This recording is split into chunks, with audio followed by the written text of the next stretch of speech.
second chapter, four main concepts are going to be presented. Till now, you would have noticed that Krishna hasn't spoken a word. Now, Krishna will start to speak. First 10 slokas, some introduction to Vedic concepts will be presented. And after that, Krishna will give, because Arjuna's question is like, will be addressed twofold, right? Is it right for me to kill Bhishma, Drona? Is it okay for me to kill in terms of dharma? And is it okay for me to kill in terms of spirituality? So the first, we will talk about Krishna will Jnana Yoga, which is in the form of spirituality. He will try to explain why it is okay, and then we will go to Karma Yoga. That is, he will also give justification about the actions that have to be done. This will also continue to chapter 3, where we will see Karma Yoga in detail. And then he will talk about in the very end, he will talk about the qualities of an enlightened being. So that is also, these are the four basic things. These also other things that come, but the four basic things in chapter 2 that is going to come about. Sanjaya Uvacha Tam Tata Kripaya Ashrupurnakulekshanam Vishidantamidam Vakyam Uvacha Madhusudanaha. So again, Sanjaya is relating what is happening. So word to word meaning is Sanjaya Uvacha, Sanjaya said. And we will start with the last sentence. Idam Vakyam Uvacha Madhusudanaha. So idam is these words, Vakyam is words, Uvacha is said, Madhusudana is Krishna, killer of the Madhu demon. So what words were said? We will see that. Tam tata kripaya avishtam. So Tam is into, he told to Arjuna, basically into him. Tata is thus, he spoke thus to Arjuna. So Arjuna, who was what? Kripaya avishtam. Avishtam is overwhelmed, and Kripaya is by compassion, by attachment. So Arjuna was overwhelmed with attachment. Ashrupurna kulekshana. So Ikshanam is eyes. Ashrupurna akula is full of sorrowful tears. And Vishidantam is lamenting. So Krishna said the following words to Arjuna, who was overwhelmed with compassion. His eyes were full of tears and he was lamenting. That is, he is in total sorrow. So that is what this first shloka is. And from here, there is no break. It's like full blown. From the second, now Krishna begins to speak. Shri Bhagavan Uvacha Kutastva Kashmalamidam Vishame Samupastitam Anaryajushtamaswargyam Akirtikaram Arjuna. Krishna starts to speak. Bhagavan Uvacha. So Bhagavan has a very, very beautiful meaning. That means the person with 6 qualities. So what are the qualities? One is Aishwarya. Aishwarya means rulership. Second is Punyam. He has got good deeds. Third is Yashas, popularity. Fourth is Shriyaha, wealth. 5 is Jnana, knowledge. And 6 is Vairagya, self-control. So he has got 100% of all these 6 qualities. Everybody will have little of maybe few qualities. But when you say Bhagavan, he has all these 6 qualities in totality. So that is why this word is used here. He is going to give some very great knowledge. So they use this very strong, powerful word. So I will just read the general meaning for the sloka and then I will go to explanation. Then we'll come back to the word-to-word meaning, because you need to know the general meaning before we can go into that discussion. My dear Arjuna, how have these impurities come to you? They are not befitting of a man who knows the value of life. They lead not to higher planets, but to infamy. So Krishna, generally, he just gives he makes a sweeping statement here. He says, why are you like this, Arjuna? Just wake up, get up and fight. He doesn't go into any kind of advice. If you see, he's talking to Arjuna like a friend. Arjuna, the whole first chapter, he was lamenting. Krishna didn't speak. Generally, or if you know a lot, when somebody is lamenting, you will try to go and advise immediately. No, no, no, this is not right. You don't know about the jnana. You don't have this. I'll tell you what is right. I will sort it out. But Krishna doesn't do that. He will talk to him as a friend. Come on, don't be weak. Get up and fight. So that is the meaning of this shloka. So we will see why he did that. Okay, so we have to understand some things now. So we have this discussion about sorrow and happiness from the very beginning, right? Chapter 1, we saw that all human beings will undergo sorrow, and then we try to take the pleasure and we want to run away from the sorrow. So basically, sorrow meaning not just sorrow. We are not experiencing sorrow all the time. We are experiencing fear, we are experiencing jealousy, we are experiencing anger, we are experiencing different kinds of negative emotions. So that collectively, that term we will use as samsara. When we say samsara, this is a collective term for all these that we are describing, not just sorrow. Okay, so we are saying samsara. So everybody goes through this samsara.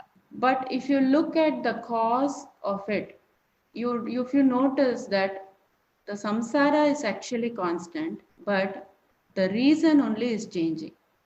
When you were a 2-year-old child, you wanted maybe a candy, and that was the reason for your sorrow. After that, you progress past that, you don't want that candy anymore. Maybe you were in school and your teacher was troubling you. You have to study a lot. So that the samsara remained, that emotion, that same sorrow that comes, but only the circumstance change and the timing change. So you were there and you wanted to get away from those exams. Okay, so then you went to college, you wanted something else disturbed you. Then you went and worked there, so your boss was troubling you. Then your family, children are troubling, somebody is troubling. So every time you are experiencing some kind of a disturbance. But we think that this, even though this disturbance only is changing and the timing maybe is changing, this has remained throughout. You've always had emotions, you've always had anger, you've always had sorrow. So just we need to know that only the cause of it has been changing all the time. If we say that the cause has been changing, then we are trying to solve the problem, right? If there is a cause for a problem, so in the example of a child, your parent maybe bought you that candy and they solved that problem. Then you went to your class, you wanted to study, somehow you studied or didn't study, somehow that problem got solved. So whenever we have a problem, we try to get a solution. That is our basic nature, right? You have a problem, you'll try to get a solution for it.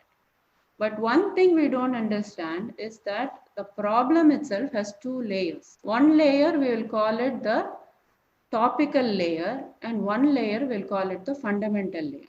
So if I give you an example right now, you will immediately understand what I'm talking about. 2 boys are going in a forest. They are just trekking and the lighting is very dim. So this boy who is going in front just screams, snake, okay? And the boy behind him has got a torch. So he takes the torch and he shines the torch on that. And then he starts to laugh. And then he doesn't know what's happening. Why are you laughing? He says, see, there is a light here. I'm showing it's not a snake, it's a rope. So what was the problem for this boy was that there is a snake, it is going to bite me, right? When actually the fundamental problem was there was not enough light. So he could not see whatever was there properly and he misunderstood it and he thought it was a snake. So this is how you will explain the topical and you think this is a problem, but actually it is not a problem. It is something else. It is a lack of something in you that has caused, or in this case, the light, that it caused you to see it as a problem. So what Vedanta will do, or Bhagavad Gita, which is the essence of Vedanta, is trying to access the problem from a fundamental level. That is why when I said that if this Bhagavad Gita was written for Arjuna, then only Arjuna would have read it. We are still reading it, means why? Bhagavad Gita has tackled the fundamental layer of the problem, and that is what we are going to see now. It helps you to deal with these problems in a more effective way. That is what Bhagavad Gita is telling you. It also helps you with spirituality. But even if you are living a very materialistic life, then it tells you how should I deal with it. So that is it. So, but people do not seek it. And Krishna himself says that do not advise people about Bhagavad Gita. Why is he saying that? And why did Krishna not give advice? So that we have to know a few things. So what happens if you have, suppose, a disease? Okay, there are 4 stages, right? So you have something, but it is dormant. So if a disease has to be treated, what are the 4 stages? First of all, you should know you have a disease. Sometimes the disease may be dormant, you may not know. So you will not know at all that you have a disease to be able to treat. Okay, now you know you have a disease, right? Then what should you do? You should want to go for a solution. You should say, okay, some people will self-medicate. 2 days you have fever, they will self-medicate. Let's say, okay, the self-medication is not working. I need to get a solution to this. And then once you go to that stage, what do you know? What do you think? Okay, so then I am not able to treat myself. Like in the case of self-medication, I'm not able to treat. I have to go to a doctor. That is the third stage. And in the 4th stage, what do? In the 4th stage, you should trust the doctor. If you do not have belief in the doctor, even his medicine will not work. So you have to trust this doctor. So similarly, in Vedanta, there are 4 stages. First of all, you should discover that you are in samsara. That is the first step. Once to Yudhishthira, a yaksha asked, what is the greatest wonder in this world? He was asked some set of questions, and one of the questions was, what is the greatest wonder? So Yudhishthira said, everybody knows that death is the ultimate truth. But people, they suppose they will live forever. We all know we are going to die, but still we keep thinking we are going to live forever. That is the greatest wonder. Similarly, we are all experiencing the samsara, but we do not know we are in the samsara. The second is the determination to get over the samsara. So, what is the determination to get over? If for everybody, the point will come. Like for example, Buddha, he just saw a corpse, a dead, and he totally changed. For us also, we have seen so many things in our lives. The opportunities do come to us, but we do not change. So great people, they grab the opportunity. Oh, this is samsara. This is something else. I do not want to be totally engrossed in this. I know, I'm aware that I have to be in it, but I don't have to be engrossed in it. I can just be like I'm watching a movie. So that is the great people versus normal people. Normal people, we do not have the determination. So that is number 2. And number 3 is we should know that our minds are limited. So we need an external help. Like the external help in the form of a guru or a teacher or an enlightened being. So we need some form of a help. And the 4th is surrender to the guru. So why Krishna talked to Arjuna like a friend, not like a guru? Because Arjuna didn't cross all those 4 stages. So these are the requisites. So Arjuna till now, he has discovered that there is samsara. He is feeling bad. And then he wants to get over the samsara. He is in stage 2. Then he has to know 3 and 4. That is why Krishna just kept quiet. When a person is not ready, you should not speak. Then that person will not receive whatever you say. Only when he is receptive, you should go and tell him whatever that advice is. 3 and 4 stages Arjuna has not covered. So Krishna will not speak to him like a guru. He will just speak to him as a friend. And we will see the translation for. So in the 2 slokas, Krishna is just speaking as a friend. So we will see the word-to-word translation. Bhagavan Vacha, God said, Kutastva kashmalam idam. Kutaha is where from. Twa is to you. Kashmalam is dirtiness. Dirtiness, idam. Where has this kind of dirtiness and this stupidity come from? Vishame samupastitam. Not in normal times. So if you had said, I will not fight before the war, then okay, fine. We can talk about it. But in this hour, when we are standing in between the two armies, in this Vishame is in this hour of crisis, Samupastitam is arrived. So in this crucial hour, how can you, Arjuna, have this kind of dirtiness? Anarya Jushta Maswargyam. So, what is this? This kind of the meagerness that you have, what Arjuna has, it is Jushta means practiced by Anarya. Anarya is people who do not know the value of life.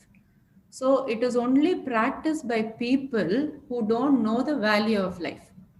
And it leads to, he says, Krishna gives two consequences for this. Anarya Jushta Maswargyam. So it will lead to you not going to the heaven. Or if you say that, okay, I don't want heaven, I don't care about afterlife, then what happens? Akirti Karam Arjuna. Akirti Karam. Akirti is infamy. So you have Karam is a cause of. So if you say that I don't care about afterlife, I don't care about heaven or hell, in this earth also you will be infamous and you will people will not give you any respect.